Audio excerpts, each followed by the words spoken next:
Pernah nggak sih kamu ngerasa aneh? Udah beli HP baru yang canggih, langganan internet juga udah kencang, tapi kok router dari ISP-nya kelihatan jadul banget ya? Nah, kamu nggak sendirian kok. Yuk kita bedah bareng-bareng kenapa ini bisa terjadi dan apa yang bisa kamu lakukan soal ini.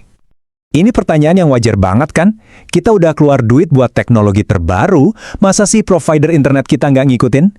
Jawabannya ya, seperti biasa, ada beberapa faktor penting di baliknya. Mari kita lihat yang pertama. Oke, pertama-tama kita harus terima kenyataan dulu nih, terutama buat kamu yang pakai paket internet hemat. Seringkali ada jarak yang lumayan jauh antara apa yang kita harapkan dengan apa yang masuk akal dari sisi bisnis mereka. Nah, sumber kami ngejelasinnya dengan cukup blak-blakan.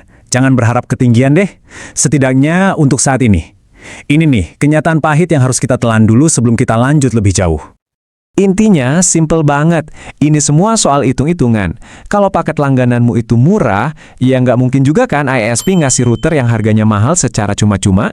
Ini tuh pertukaran langsung antara biaya bulanan yang kamu bayar dan teknologi yang kamu dapat. Jadi apa sih sebenarnya alasan teknis dan ekonomis di balik router bawaan yang kamu dapat itu? Oke, ayo kita bedah lebih dalam lagi.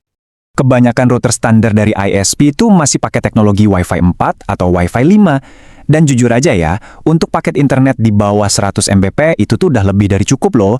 Teknologi itu memang dirancang pas untuk menangani kecepatan segitu. Analogi ini bener-bener pas banget. Ngasih kamu router Wi-Fi 6 buat paket 100 Mbps, itu ya ibaratnya kayak beli Ferrari tapi cuma buat dipakai di dalam gang sempit. Mubazir banget kan? Kamu nggak akan pernah bisa merasakan kekuatan penuhnya. Lihat deh, beda harganya jauh banget kan? Supaya tagihan bulanan kamu bisa tetap terjangkau, ISP ya harus milih perangkat yang paling hemat.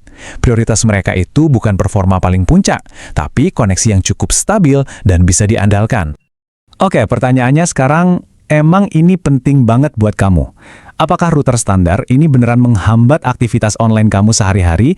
Yuk kita lihat dampaknya di dunia nyata.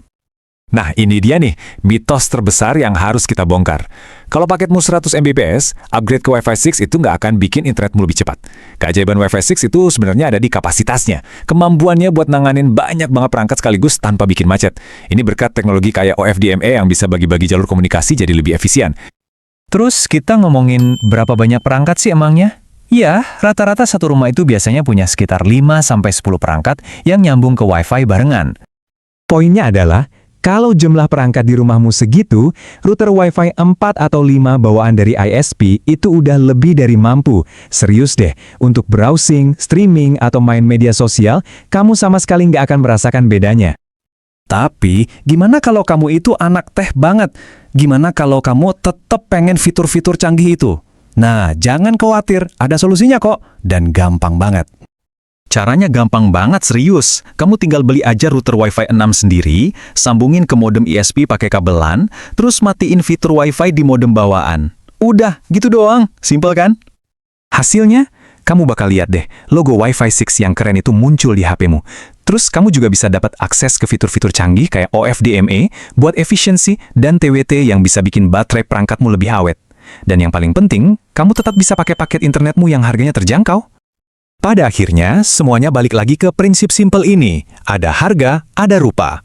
Kalau kamu memang pengen teknologi paling baru, ya modal sedikit buat beli router sendiri itu adalah cara yang paling cerdas. Kamu bisa dapat dua-duanya, teknologi canggih dan tagihan internet yang tetap ramah di kantong, solusi yang sama-sama menguntungkan.